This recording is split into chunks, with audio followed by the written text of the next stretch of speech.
Thanks again to Jamie for letting us use that Mick McCarthy mix, and thanks for Mindy for improvising last minute. His speakers ran out, so he's doing it phone-wise. We had a premium FPL podcast at premium_FPL on Twitter.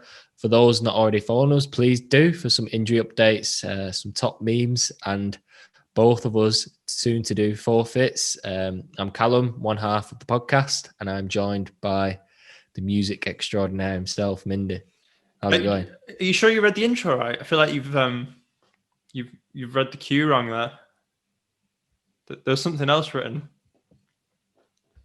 Just looking off into the distance wistfully. I've tried to improv this intro rather than it look like I'm just reading off a script, which obviously I am. But yeah, I've missed a key detail of me copying Mindy's team. Apparently bringing in all the favourite players is copying Mindy. Well, every week after I do it, I mean, it's one thing lying to me, but on air to all the fans, all the listeners, how do you sleep at night? The most annoying thing is we'll talk during the podcast, but the transfers I'm looking to do. Oh, yeah, of course. Here we go. After what? God, your voice is breaking. You're in sweats. You just. It's annoying because whatever I do, if I bring in a player that you've got now, you're going to accuse me of copying you. It's just disgraceful. I'm just in your head rent free now, and I'm clawing back points every week as well. Yeah, slowly but surely. So I forgot to mention as well, we're in the midst of game week 13, so it was 12 since we last recorded, and we've had one game week and 3 quarters since we last recorded, and in that time, De Bruyne's probably done nothing other than get 2 bonus points last night after we talked him up. So yeah, the past 1.5, 3 quarters week's gone really well. Well, I mean, when we first started talking up De Bruyne, though, it was before those 2 games where he did haul as captain. Yeah, true. Yeah. So it's not been a completely unsuccessful move when you both got him. But yeah, we'll talk. I think I was first to the De Bruyne train, so I got you on that one. Right. Well, I might look into that. I'm not sure actually. So what else is there? Yeah, we couldn't record before the start of this midweek game week, so we'll cover like what's happened in this game week so far and what happened at the weekend for a bit of a catch up on some trends and data. Going to talk about return of fans, which has happened recently. Do we need to pay any attention to that? Whipping Boy updates. Fulham drawing with Liverpool was interesting at the weekend. We mentioned double game weeks come in last week's pod, and so we'll see if there's anything else we need to look at on that, and then the ever present, the premium planning segment. Before we crack into everything, I just wanted to check something with you actually, Callum. So you took Souček out 2 weeks ago, didn't you? Yeah, for Jota. And Jota since then he's scored in both those games. I know. I just wanted to check you were aware. I brought him in for Jota, who got 1 point coming off the bench and then did his knee or something. So yeah, that's a successful transfer. Don't worry, I brought him back in now, so you can bank on him getting a few blanks, so it's okay. Housekeeping bit. So yeah, as Callum said, it's Wednesday evening. We're recording before the end of this game week, so there's still United Sheffield tomorrow, and is it Aston Villa Burnley? Yeah, it is. Yeah. So don't make transfers until after those games because injuries and whatnot. And I've had I've had one person say they tried to leave us a review, but they can't because they're on Android and they can't find a platform where they can leave us a review. So the advice is someone of your mates, while you're socially distancing with them, obviously must have an iPhone. So just use their iPhone, get on a podcast, and just put your name and a review using their phone, and we'll get you in our prize league, which is the code is VEAFYU.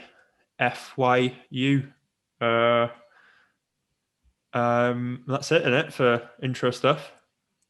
Yeah. YouTube's looking, obviously it's a start, but we're hopefully making waves with that. So this year is probably just test the waters with it, and then next year, hopefully, when we get a bigger fan base, Mindy's better at FPL, we might be onto something. Actually, so yeah, you say Mindy's better at FPL. That leans nicely into talking about the game which has gone, well, and how we've been doing, rank updates. So I was actually just basking in how well I've been doing recently. I think like 4 of the last 6 game weeks I've had 70 points, and my rank's gone from like 3.5 million to I don't know what it is currently in this game week, but before this game week started, like back into the top million at just under 800,000. So consistent progress. So yeah, I'm getting better already. I don't need to wait till next season. I'm just joshing. While you're going up, I'm going down. I think I'm just about glitching onto the top 100k. So yeah, looks like I need to copy more of your transfers, doesn't it? What did you actually get then in the not? So I got 56 last game week, and that was quite heavily skewed thanks to obviously Salah doing well, Martinez getting them 11 points, that helped out massively, and Kyle Walker-Peters as well getting a clean sheet. So yeah, obviously not having Son and Kane at the moment is quite detrimental to my team. Obviously, Son scored again tonight, and I think Kane missed an absolute sitter against Liverpool from a Son corner. So it looks like whilst the XG is not massive with those two, they're still delivering, and you think as soon as you see Spurs score, it's going to be one of them two is going to be involved. Yeah, I noticed Son's in the bonus tonight as well. It's like he's going to get two bonus points for his efforts tonight. Yeah, we'll talk more on Spurs in a bit. So how much did your rank drop by after that week? It wasn't too. It was about 10,000. Probably say I got 56, so the average was 51. So that average is probably way down for the people who aren't playing anymore. So you probably had 5 points to that. So I probably got around the average of the players still playing. Right. So yeah, for my week, it was, I guess, the couple of differences from your team. Like I do still have Souček, and I made a decision going into off the back of last week to go to 3-5-2, so I can play Souček more and be able to afford all the premiums, like 4 premiums rather than 3. So that's meant I could have Fernandes, Salah, Kane, and De Bruyne, which sounded great at the time. And I mean, it still could be good, but it's not looking like the be all and end all like it seemed maybe. But yeah, I got 67, I think, in the end. And nice. Yeah, my rank, went up. I can't remember how much by, but I think 200,000 or 300,000. I think one thing to mention from last week is we said don't waste transfers on goalkeepers, and then people who sat through Martinez 0 points, they get 11 from him the week after. So a bit of patience and sitting on your hands rewarded for the long-term thinkers, and then he's got the double game week coming at some point. So it was well worth holding on to him rather than the short-term thinking of getting someone out for 1 week. Any other little things like that from that week you want to mention?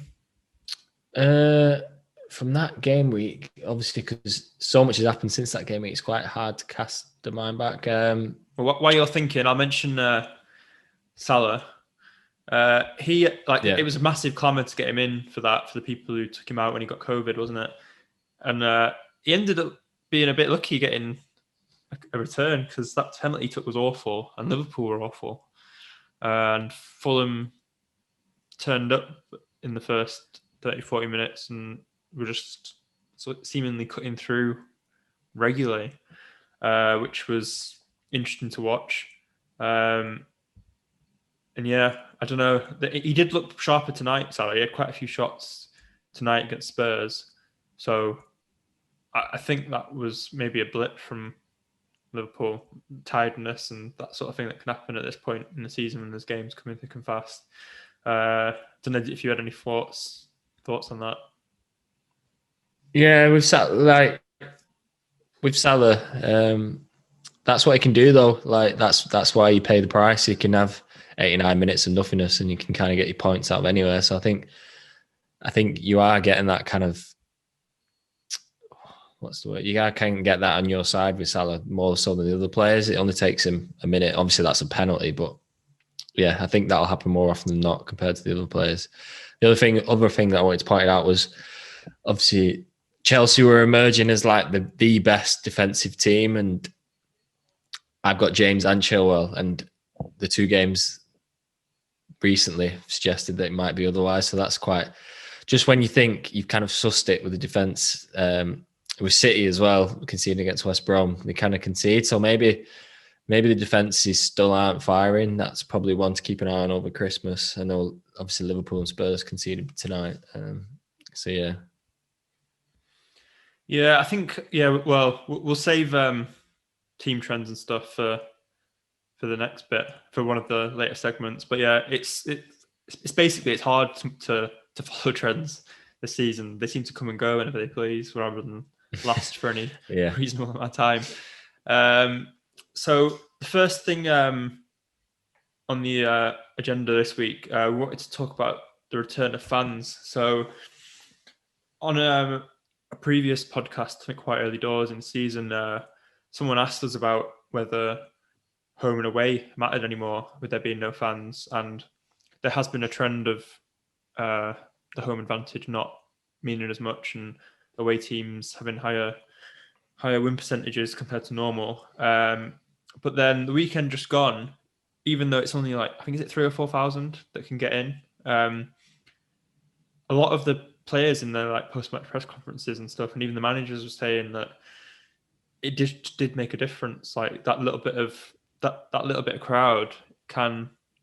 It's amazing what 3,000 or 4,000 people screaming their lungs out can actually do. And like when Palace got that late goal against Tottenham, like you could tell that they beelined for the fans and just were reveling in the fans being back. Fulham seemed to be, I don't know if that played. Were Fulham at home? Yeah, they were, weren't they? So yeah, that seemed to help them. And it's just it's a shame that now London's back in tier 3.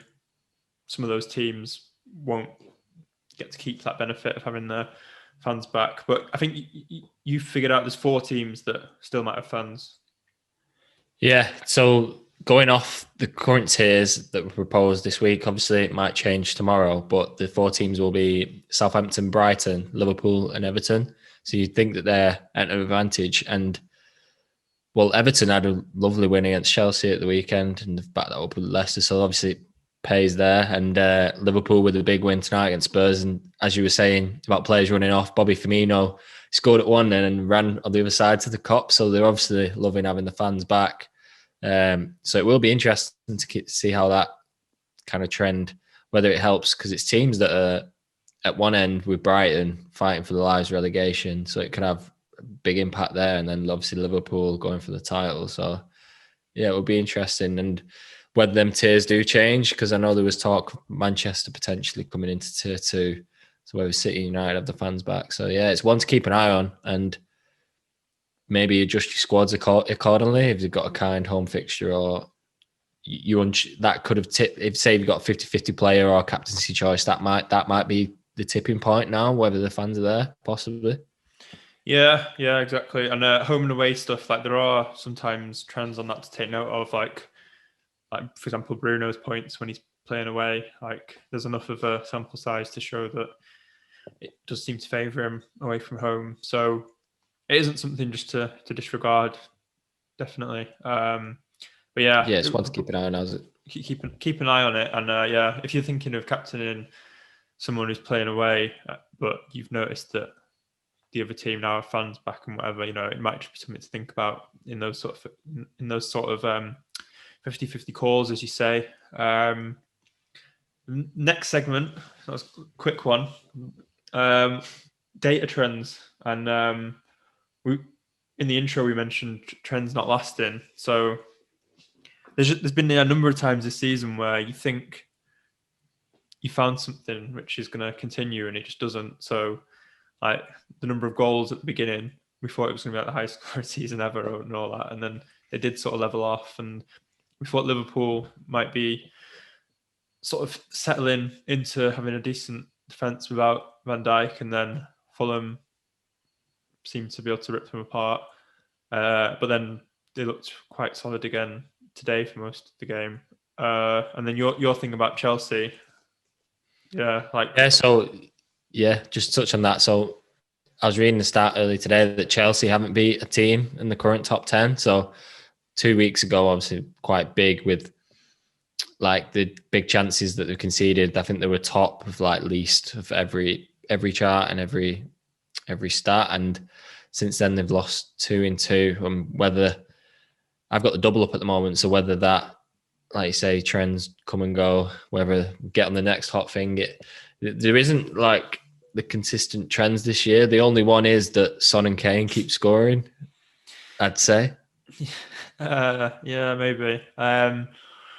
There's no other, like even City's defense, you think they'd cracked it, and then they go and concede against West Brom and can't even beat them. So yeah. So on Son, while we're on that, so a lot of people I've seen on Twitter were talking about like the amount of shots he was getting per game, so few touches in the box, like the XG of his he's chances so clinical, being so low. though, yeah. But yeah, I just think Son's now, he seems in that category where a bit like Vardy last season, or like seasons gone by quite a few years ago, like maybe like Yaya Toure and like Aaron Ramsey. I remember people were like, "Oh, they're only having one shot per game. They're not going to keep scoring," but they just did.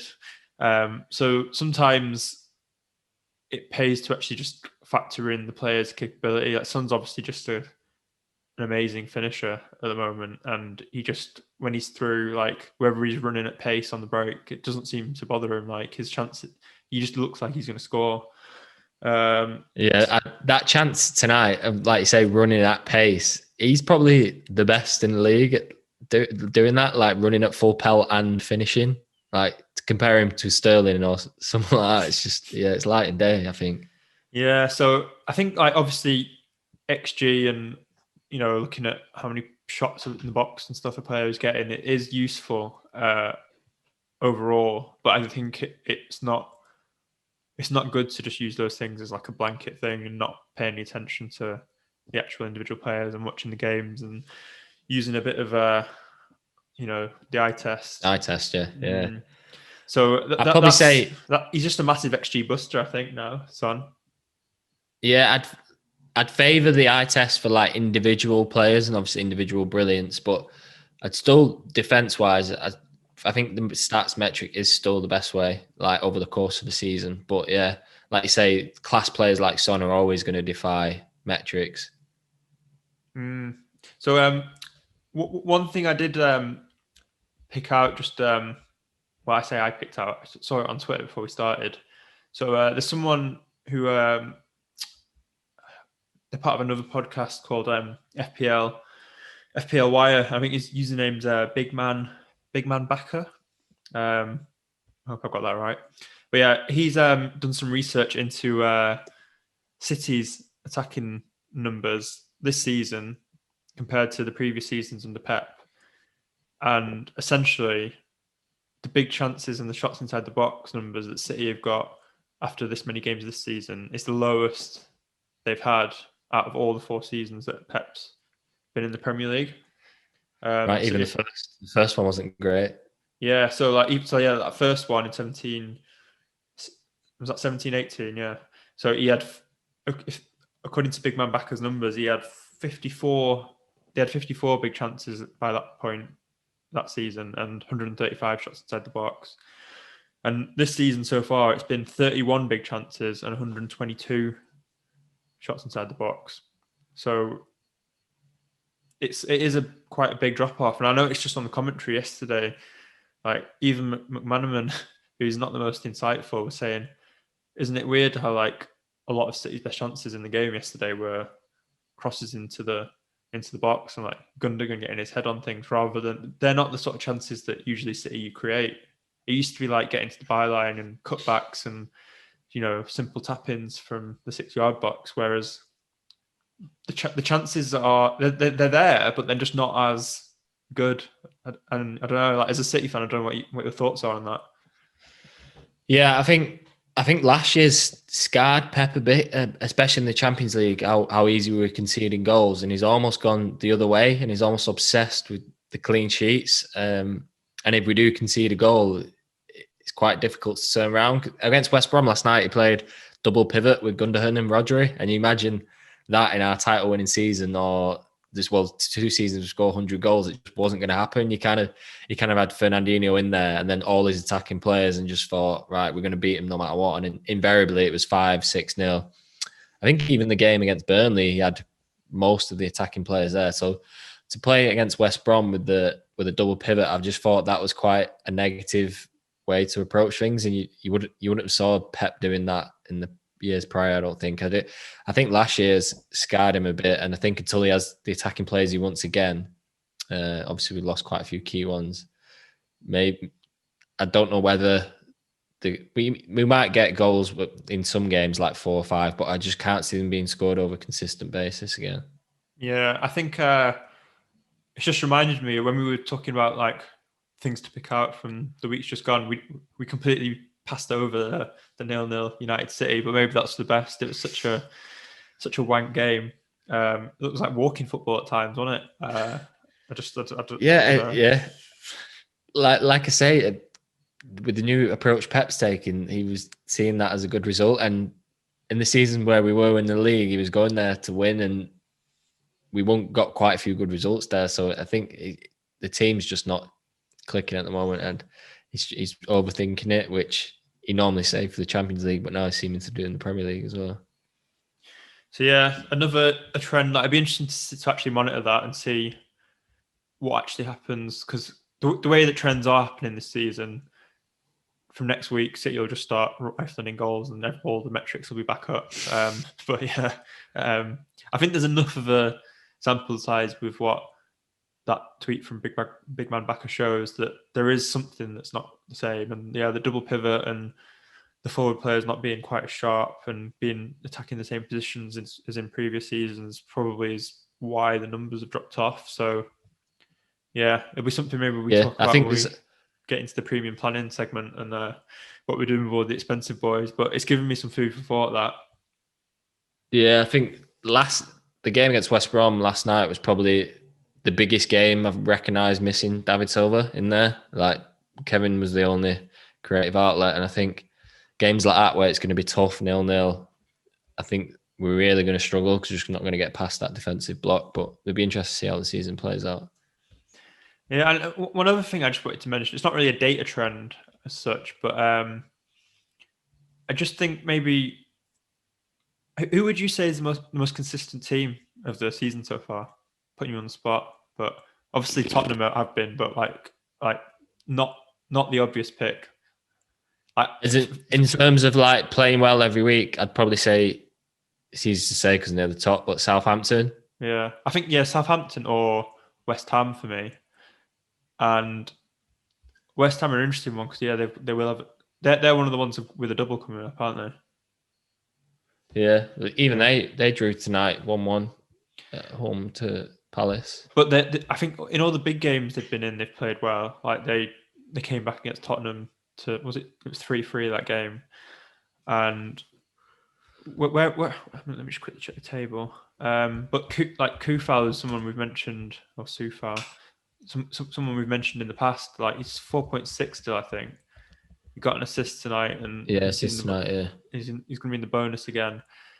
So yeah, it's funny you asked that question. When I look at the table, it's been such a a weird season because Aston Villa, I know they've got a few games in hand, but they're 11th, and obviously they've lit it up this year. And then you got Wolves, who last weekend were like, oh, they're nowhere good as last season, and they go and beat Chelsea. So it is quite an interesting one. And then Chelsea themselves are inconsistent now. Everton have come back. They were like rising high, then dropped down and come back. Leicester, they were pretty much nailed on for top 4 at one point, and then they can't win at home now. And yeah, it's such a weird season. No, actually, so hang on.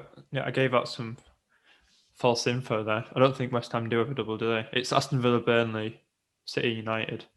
But yeah, I was going to go off on one about how good an option the West Ham defenders were, maybe. But I still think Soufal's one to mention just because of his price and the fact that West Ham are solid, and he's got that consistent assist potential as well. And with everything that people are trying to do with the premiums, like you mentioned, premium defenses seeming to be just on and off. So you might be the school of thought, just get the cheapest solid ones in, which I've noticed some people doing. Some people are just like no premium defenders whatsoever now. Yeah, West Ham do have a double 19. Do they? Yeah, Burnley at home and West Brom at home. Which, if you bring in a defender, you'd think they're going to do well. All right, so I was right the first time. But it says that they've played 13 like everybody else. They've played 13 games. These rescheduled games are because of the FA Cup. So some FA Cup games are coming late in the week, so they've had to put it back to the next game week.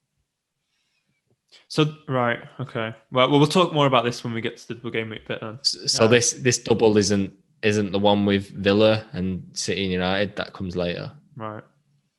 Well, I've tied myself up in knots there. I'm keen to move on from this segment and just pretend none of that happened. Whipping boy updates. I think those doubles will become clearer close to the time. Yeah. Whipping boy stuff. So whipping boys are the teams you look to target your captains and like look to target with just the attacking players in your team. Now that Allardyce is at West Brom, what do you think of that? It's a wait and see for me. Obviously, Allardyce, you know what you're getting. He's going to build a solid device and solid defense, and kind of just firefight his way to the end of the season. I can't see him going out and thrashing teams. I think it's very much going to be defense-based policy, which might not be the worst thing for FPL. I know Burnley have started to pick up recently, and they're defense-based first. I know you were quite keen on Charlie Taylor, weren't you, at the start of the season?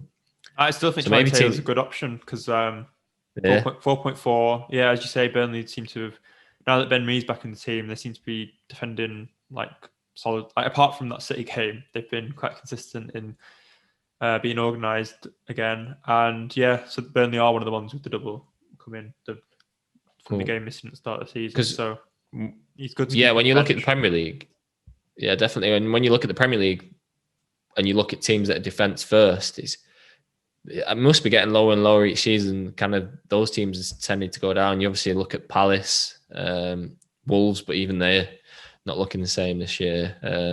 Burnley probably, and whether West Brom do become that resolute defence will be interesting. I'll probably wait and see. Maybe if he changes the team and a cheaper defender becomes an option who he likes, might be the way to do it. I just think now that although West Brom were already sort of trying to be defence first, like they were playing like a 5 at the back system most weeks, and I just think it's going to give me a bit more pause for captaining someone against West Brom. Yeah, now that Allardyce is there, because it's just just makes it a trickier game. I think it's a bit like maybe captaining someone against Palace in seasons gone past, where Roy just sets them up in a way where it's awful. I mean, there's been seasons gone by in the past where people have captained Kane against like Crystal Palace, and they've just kept it so tight. And I think Allardyce is maybe better at that, like coaching a team to do that than Bilic. So I think that's something to monitor. And then Fulham, I wanted to mention like Fulham's, obviously they've not scored tonight, but over the last few weeks, since Mitrovic has gone out of the team, they've been looking better when you watch them, and their shot numbers and XG in the table has moved up. So I don't know, it's not as attractive a proposition having your defenders play against Fulham as it used to be. But I think you'd still happily captain someone against them, because I don't think their defense has improved that much. Any thoughts from you on Fulham? Yeah, like I say, they've improved quite a lot. They played quite well against City 2 weeks ago now, and obviously Liverpool was much better. I think the game tonight, I've not watched it, but it's almost as if one of them where Brighton and Fulham knew near the bottom, it might not take many points to get out of the relegation zone, so they might have just settled on that. I'd have to watch that back. So yeah, it'd be interesting to see going forward. Yeah, so while we're on Fulham, it's just keen to pick out some of their, if we're saying their attacks looking better, there's some cheap players there that maybe people could be interested in as differentials or ways to enable more expensive players elsewhere. So Cavallero is interesting because he's on pens. I'm not completely sure about him, because while he does seem to get in a lot, like Lookman seems to create a lot of chances for him. What we were saying before about how clinical Son looks, whenever I watch Cavallero through on goal, I never think he's going to score. Like, even when he's like running directly at your keeper. And he's a 5.1 midfielder, isn't he? So kind of that's the appeal with him at the price. It's like he's playing out of position, so he's in the game as a midfielder, but he's playing up front. And Fulham are playing better now that he's up front rather than Mitrovic. And yeah, he's on penalties, which is a massive feather in his cap for someone at that price. It's just the only other thing that the reason I mentioned his finishing as well is just he could be one of those strikers that just one of those players that kind of a bit like Watkins. He might just end up getting minus points when he's got a penalty because he'll miss. All right, okay. You couldn't wait to get that one in again, could you? I'm helping the listeners out. Just okay. Flagging up that don't just blindly get someone in because they're on penalties. Like, if you're not sure that they've got a good penalty record, like I think he has already missed one this season as well. I think him and Lookman have both missed one. But yeah. I think if I was picking between him and Lookman, Lookman's 5.0, and so I probably prefer Lookman. He seems to have a better mix of like shot and assist threat. Like, he's creative and beats people, puts crosses in, and isn't afraid to take on a shot. It's just that a lot of his shots are from further out, which doesn't help him as much. But for 5.0, if you need to downgrade someone to get better players in your team elsewhere, more expensive players, and their fixtures they're not bad, but they're not good either. So, but Newcastle away, Southampton at home, Tottenham away, Burnley away, the next 4, and then after that it takes a turn. But if you need something short term to afford some of the premium players, you want to get Kane and Son in for the fixtures later, which we'll talk about. They're not the worst options. And then should we talk about Sheffield, because they're just one more point on that Fulham. I can't remember who it was on Twitter. He actually compared Lookman and Cavallero to Richarlison and Dominic Calvert-Lewin. He was saying Lookman's kind of the Richarlison, looks good every game, gets the shots off, got more assist potential. But at the end of the day, Cavallero's closer to goal, like Dominic Calvert-Lewin is. So maybe he might not look the better option, but he could possibly be just because of the position that he's in on the field, really. But yeah, just want to keep. I can't remember who it was, but I thought that was quite a nice comparison. I've just realised that when you just got all butthurt then over the Watkins reference, first-time listeners or infrequent listeners have no idea what that's about. So basically, when it was crunch time in our forfeit thing, where we have a thing where every month whoever's got the lowest points does a forfeit, and Watkins missing a penalty was basically instrumental in settling last month, which you weren't happy, Bunny. But yeah, I didn't bring it up for that reason. One point it was, I think, in the end. Classic. But yeah, Sheffield. Should we talk about Sheffield? I'll let you go first on Sheffield. Yeah, they're an interesting one. Obviously, another bad defeat at the weekend from Southampton, 3-0. There isn't much positive to say about them at the moment. Obviously, I think it's Jack O'Connell who's injured for the season. And kind of ever since that was happened, they've just defeat after defeat, and you just can't see where the next win's coming from. And what might work against them is you can see that Wilder has obviously a very good rapport with his owners and stuff. So they might want to keep him going just to see if he can turn it around, and that might have even more negative effect because when you look at the fixtures, they beat 3-0, 2-0, 2-1, 1-0. I mean, they've not had a draw since game week 5, which is almost 7 game weeks away. And they've got United tomorrow. So if Bruyne bangs again, it'd be interesting to see. But the counter to that is after United, they can have a nice run with Brighton, Everton, Burnley, Palace, Newcastle. So yeah, it'd be interesting. But then does that make players who are a bit cheaper playing Sheffield United more appealing? So yeah, there's probably 2 ways you can look at that. Yeah, I think so. In a couple of weeks, if West Brom do look better under Allardyce and Fulham continue to look better, and we've said that Burnley now look like they're defending better, Sheffield might be a team that, like you say, if they do keep Wilder and they just don't improve, they might be a team we do start to look for captains against more. Because I think so far this season, because they don't concede as many shots as maybe, like a Brighton or a Fulham or whatever, they're not maybe the first team we look at for the player to captain against.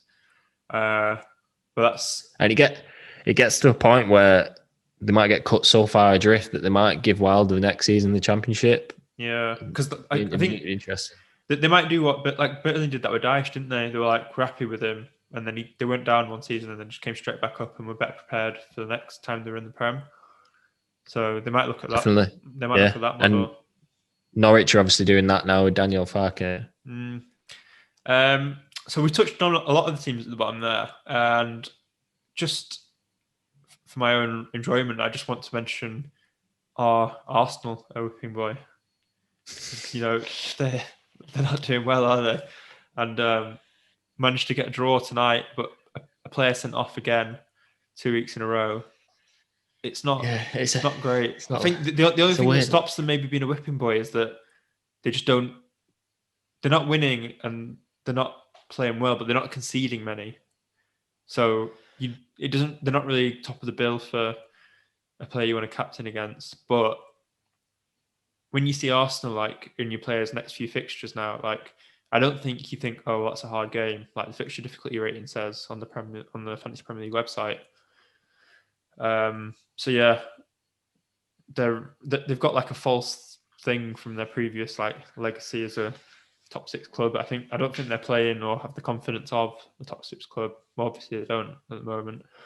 But yeah, if they start conceding a bit more, then if a big team's playing Arsenal, I probably wouldn't hesitate to say whenever Liverpool Arsenal rolls around again or Tottenham Arsenal, and I'd probably put them up towards the top of who I'd be looking to captain against because their morale's so low and they're cut adrift. They're so far adrift from the top 6 now. I don't know what their headspace will be like as a team if Arteta stays and nothing changes. Because Aubameyang scored tonight, but that was a worrying thing for them that he just didn't look like scoring. And yeah, so was it Gabriel who got sent off tonight? I think. Yeah, he got 2 bookings in 5 minutes, so that kind of summed up. The whole. And he's been one of the consistent ones so far for them. I think he's played most games for them, so that's not going to help with their consistency in terms of defense. So it'd be great if Arsenal became a whipping boy. Just in terms of laughing at Arsenal. On the topic of whipping boys and like teams at the bottom, they're not necessarily the teams that concede the most goals, so maybe they're not the kind of teams you tie. It's more like obviously Leeds won again tonight, but they conceded two. Point. So maybe it's the teams that open up more that they're like attacking players looks more favourable to me. So say for example, Kane's playing Leeds or Sheffield United away, I'd almost favour that Leeds fixture over that, just because they're going to come out and he could get 2 or 3 goals. Whereas if he gets 1 goal against Sheffield United, they're still not going to come out. They're going to try and keep it tight. So there's probably 2 ways you can look at that, I think. Yeah, Leeds are definitely an interest, because I think the amount of shots that they let in on their goal, I don't have the numbers to hand, but they are up there towards the top in terms of expected goals conceded metrics. So yeah, that is definitely a good point to mention. They're the ones that stand out. I'm sure there's other teams as well. I'm trying to think who else is quite attacking that's up there. Southampton, to an extent, are quite attacking and come out. Yeah, I wouldn't put them in the same bracket as Leeds in terms of how attractive. No chance. I think that it's just that those highlight results against Leicester and Spurs, where they got torn apart, kind of plays a part in people's thinking on that. But yeah, that most weeks they are a lot more consistent than that. But yeah, I guess we've probably done that to death, that segment. Yeah. So I've got next the double game week updates one. Given I just butchered everything on double game weeks before, I'm going to let you. I'm just going to take a back seat and let you tell everyone about these double game weeks. Right. So the double game week that's been announced currently, I think that is due to the FA Cup. So games that have been rescheduled for TV, they can't fit all the games in that game week. So I think so at the moment, teams that have got a blank in game week 18 have a double in 19, and teams that play in 18 only play once in 19. So I think that's correct. So it's just whether I think people with the first wild card in hand are still at a massive advantage right here. If it was me, I'd probably wait until game week 16 really, and I'd almost target that double game week and then play my free hit and the single one. I think that'll be, you're only playing one chip there, you can get away with it.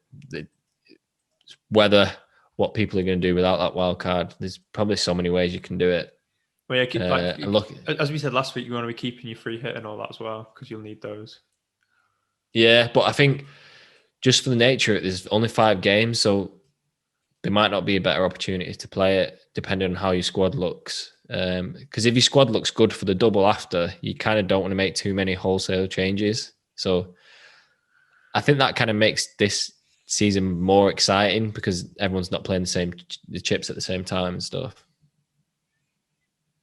Looking at the fixtures, City play Brighton, which if they're back might be a bit better. Newcastle play Sheffield United. Villa Spurs, so Kane and Son there, and then Arsenal against Crystal Palace. Yeah, so what I was saying is that don't use your free hit in the next 2 or 3, like save. Oh right, yeah. I thought you meant till the end of. No, not till the end of the season. I think that'd be a very viable time if your team's looking good for the following week, game week 19. You got quite a few doubles in there. I think 18 will start to look good for the free hitters. Yeah. So yeah, so at the moment, game week 8, I think this is it, isn't it? These 5 games, game week 18, or could anything get moved in? No, I think that is it. Right. I could be wrong. So yeah, you want to be thinking about that, and yeah, players that you do want to keep the ball. I've been thinking about, just tinkering with my team and toying with I was thinking of taking out Charlie Taylor for Reece James or something, and then I was thinking, actually, oh, hang on, they're going to have a double coming soon. That's probably short-term thinking. And yeah, I'm just if you are thinking of getting rid of one of these players who's going to have a double coming soon, you just might want to have second thoughts on that. It could still pay off, for the right if the player you're bringing in goes off. So there's not really hard and fast rules, but I think it's just something to bear in mind with your decisions now. Don't just think about what's coming this week. Think about game week 18 onwards. Because if you have your wild card, you could even wild card the last possible game where you can get a whole squad in that'll double in 19 and play free and play bench boost. So I do think it's quite appealing if you've still got your wild card. Yeah, I think we're waiting on more announcements on this, aren't we? Like exactly what teams are then going to have those doubles in that week and stuff. So just keep listening. We'll cover it in mind. I'll hopefully next week I'll understand which teams actually have a double and which don't, and not just come out with all sorts of nonsense like this week. At least you corrected me, and it didn't just go out with me just making up random shit. Should we talk about the premiums? What we're doing with the big players? Yeah. So obviously, since we talked last week, this is going to cause some anger for you probably. So by the time it's game week 16, I'm looking to have Son, Kane, De Bruyne, Fernandes, and Salah. So that'll give me 5 premiums, just because Spurs are over the tough run now, and I think all 5 have got quite favourable fixtures over quite a lengthy period. Obviously, there's a few tough games in there, but I don't think any of them have a sustained bad run. Well, Spurs' bad run didn't end up too much of a bad run, but yeah, and I just wouldn't want to be burnt by not having one. So I think this week I'm looking to get Kane in, and then 16. I think you talked last week. Grealish's fixtures start to die off. Well, jump off the edge of a cliff pretty much for those fixtures after 16. So yeah, probably try and look to get Son in there. So I think the more you can get in, especially when they're all, I know weekend wasn't too favourable, but I think the more you can get in, the better it'll be for your mind. For your mind or for your points? Well, both. So how are you going to get Kane in? So Kane's going to come in for DCL, and that means I'd have to take Watkins out for a 4.5, whether that's Brewster or someone else. Would be interesting.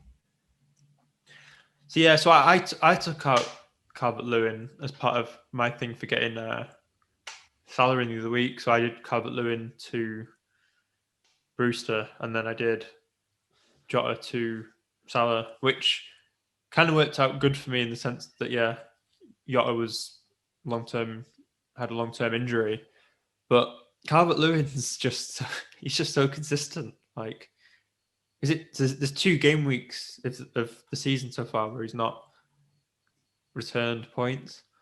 So yeah, got an assist again tonight. Yeah. So I'm I don't know. There's been part of me looking at when do I get him back again? It's just I'm gonna have to pay more to get him back now. But yeah, so his ceiling's not high though, is it? Yeah, I think that was what we talked about last week, that he doesn't often get bonus, and his ceiling's low. So yeah, so you'd have, you still have Grealish then for now. Yeah, so I would have, going into next week, let me just get my team up. I would have Martinez, Diaz, Chilwell, James, Fernandes, Salah, De Bruyne, Grealish, and then it would be Grealish and Souček. So I'd be playing 5, and then it would be Bamford and Kane up top. But that means getting rid of Calvert-Lewin, who has Arsenal at home, and Ollie Watkins, who has West Brom away. So your team value must be quite strong to have, because I think basically your front seven would be the same as mine, kind of. Yeah, which I know. But then I'd have But then you've still got like the spread of premium defenders, which I can't afford to do. So your team value. My team's worth 105 mil. Right. That's I think that's like 2 million more than mine, maybe. So that explains why I can't afford DS. Interesting. Right. Don't worry, he's not doing much other than putting the ball in his own net. Well, he'd had a few, like 3 clean sheets in a row before that, hadn't he? So yeah, no, I'm just being greedy. Sorry. Yeah. Get your toys back in the pram. What was I going to say? So what was I thinking for him? So those City stats that I reeled off before. So yeah, essentially just they're not nowhere near having the same amount of big chances as they usually do. under Pep's attacking style of play.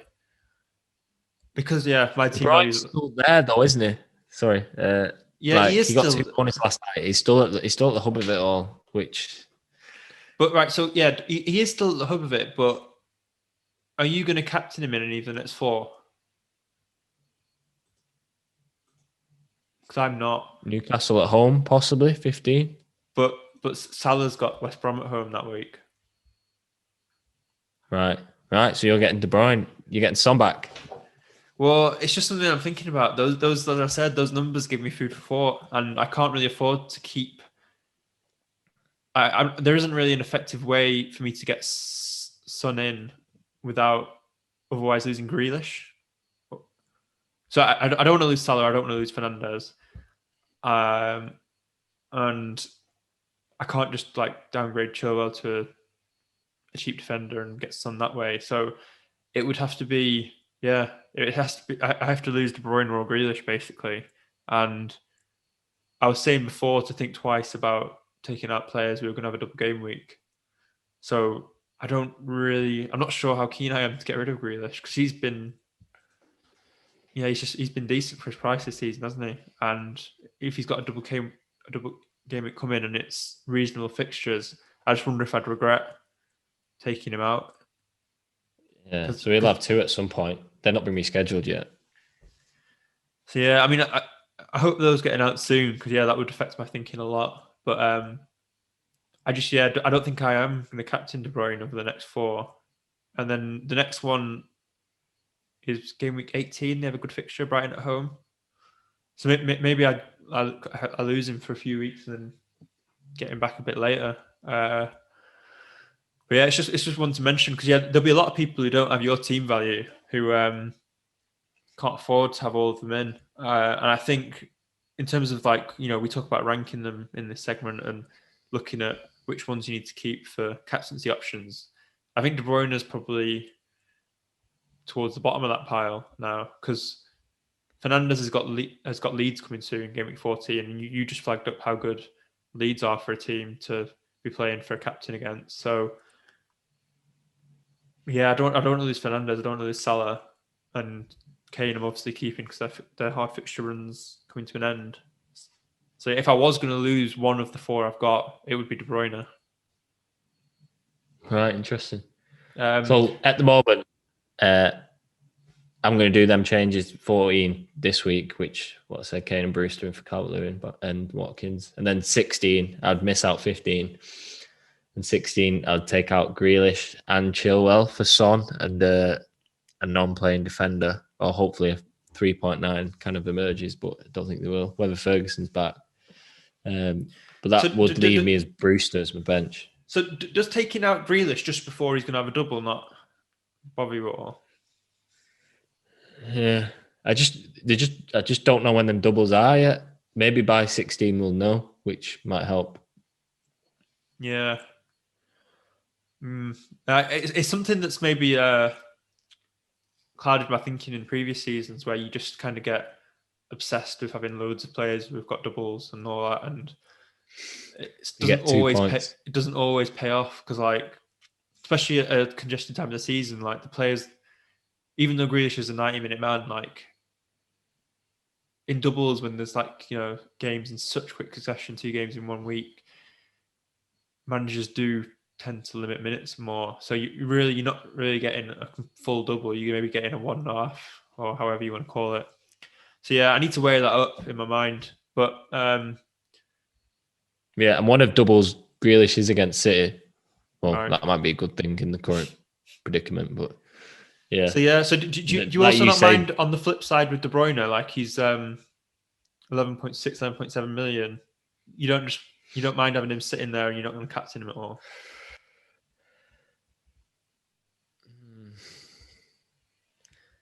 Yeah, possibly. But these are players which is why what hurt me watching Son and Kane. These are players who get, when they ban, they get 10 to 15 points. If you go further down, maybe Grealish is an exception, but there's not many players below 10 who can come out with 18 points back to back or something like that. Yeah. That's only my counter to that. Fair. So yeah, I think that's what's made me think that Souček, I can just play him every week like you, because at the end of the day, if he's getting 2. So you admit you're trying to be like me? Finally, it slips out. Well, no, I'm not getting rid of Kev. Well, actually, now you're talking about all them stats, I might have to rethink my team. But yeah, I mean, I think it'll be interesting at least, because the fact that I'm 2 million short on you in terms of how much my team's worth means that your team will inevitably be different from mine eventually, no matter how hard you try to copy it. My word advice though, like premium on the premium segment, like if I'm looking for one team at the moment, it would be Spurs. Yeah, 100%. So yeah, let's just quickly run through their fixtures before we move on from this then. So they've got Liverpool out of the way tonight, and then Leicester at home. They've got Leicester, which suddenly doesn't look too difficult of a fixture. Yeah. Kane does well against Leicester as well. I think they're one of the teams he's got the most goals against in the league. And Wolves away, and Wolves aren't the big like resolute defence that they have been in previous seasons. They keep moving between a back 3 and a back 4, which has affected their consistency. But then it really gets good. Game 16, as we mentioned, Fulham at home, Leeds at home, then Aston Villa. That Leeds at home. I think that's written for Spurs breaking on the counter.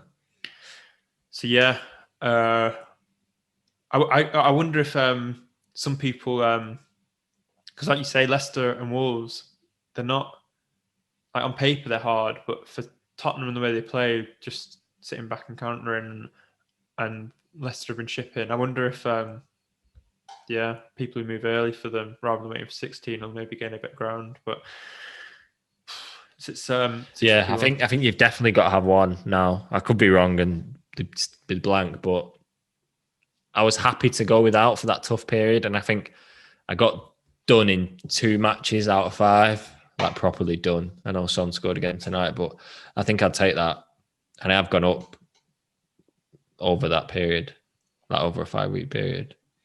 And then before we end from here, who's your captain the week come in? After talking about Leeds for so long tonight, maybe Fernandes. You've just heard, you heard me say that I'm going to captain Fernandes, and you've kind of. What? When did you say that? Because of the numbers. I said when I was ranking the premiums, I was like, Fernandes has got Leeds coming up where I want to captain him, so I can't get rid of him. Yeah, after I bigged him, I can't say anything because you're just going to be like, well, I think I said it at approximately 32 minutes on this podcast. Well, who's the other contenders? Kane, maybe? Kane, Leicester at home. Yeah, for me, it's between Fernandes and Kane this week. I don't think that Salah fixture away at Palace, and Liverpool got quite a small squad now at the moment, so especially with Jota out, they can't seem to freshen it up. So I think they'll just reminded me tonight. It's just reminded me of something, actually, a massive tangent and nothing to do with what we're talking about. I wanted to talk a little bit about Curtis Jones at Liverpool. So what price is he? He's 4.4, and he's played. He's playing every week. Yeah, he's played 90 minutes 4 of the last 5. So yeah, for some people, like we talked about going 5 in midfield and having a budget 5th one playing every week to afford everyone basically all these premiums. If you can't afford Souček, who me and you've got, or even if you just want a midfielder to stick on your bench and you're still sticking with 4 in midfield, I think he might be one of the best budget midfielder enablers now if he keeps playing. Yeah, definitely. Played well with tonight, the squad problems they've got, and he does get into he seems to be more further forward than Wijnaldum and Henderson when I watch. He seems like, I know they all 3 of them are number 10s, but of the 3, he seems the more advanced one. He just seems to get the odd shot off. So yeah, just a great shout. I didn't even think about him. And with the Otter out and Fabinho dropping back, he's not going to get dropped anytime soon, is he? I wouldn't be sure on Thiago? When Thiago back? I think he's still out for a bit longer. But I noticed that Naby Keita was back tonight. I don't know if he got on in the end, but I know the commentator said something about Klopp trying to get him on.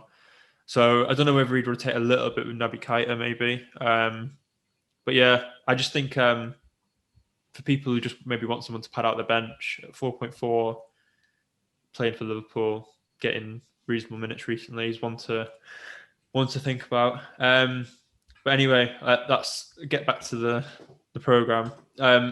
We had a question from Varun, one of our regulars. He's asking, is it worth getting rid of a premium player to improve the overall squad for the Christmas schedule? So that kind of leans quite nicely on from what we've just been talking about, maybe with what I've been talking about with De Bruyne. So he sent us his team, and yeah, he does have De Bruyne.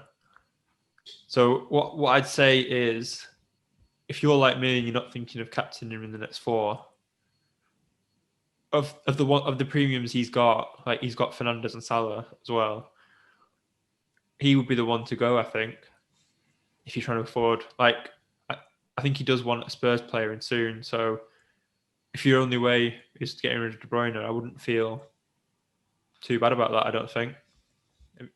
What are your thoughts? I guess we've already covered it, but yeah, I imagine with his squad value and stuff, he can't afford to have every single one under the sun like you. Hey, this is. I remember doing the first podcast, and I said it's something I do quite early on in the season, get my team value up, and then kind of pays dividends back end of the season. Yeah, fair play. So yeah, what I'd say on Varun's question is, I think if you're gonna get rid of De Bruyne though, don't just like start spreading money around everywhere, because I've noticed in his team he's got Ederson in net, which is quite a lot of money for a goalkeeper when you look at how well some of the budget ones are doing. He's got Lindelof in. At least you know he's safe amidst the Pep roulette. Yeah.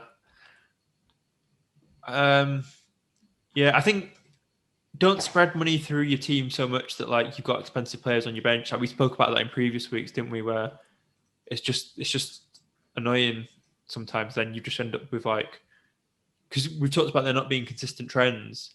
It's not easy to decide who to bench every week if you've got a full squad of 15 of all relatively good options, and you'll just, in this season more than most, you'll just end up with points on the bench a lot. So I think having a solid 12, like a solid 12, 13 is what you want, and then 2 just cheap players that play for the other 2 spots on the bench. But yeah, apart from that, I'd say De Bruyne to Son looks like a good move for him, I think. I don't know if you've got any thoughts.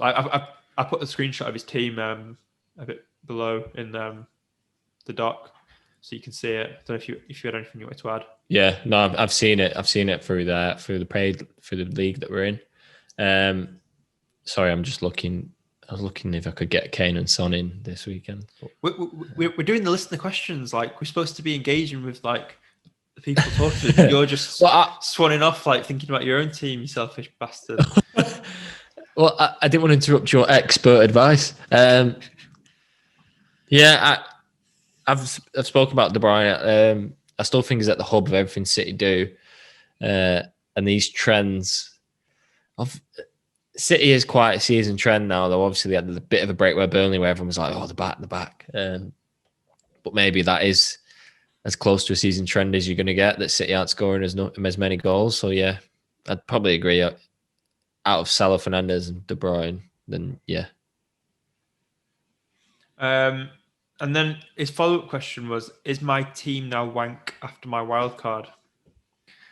So I'm not sure exactly when you wildcarded, Varun. If you wildcarded this week, like... this week. If you wildcarded this week. I mean, that's an awful, awful decision. Regardless of whether the wildcard is wank, it's just a wank decision to wildcard now. Like that week just gone. Like, with what's going to happen with the doubles, as we just mentioned, lack of foresight on your part. Poor planning for an accountant as well. Like, you think the long-term picture and all that, and riding out bumps and stuff would be part of his thinking, but clearly not.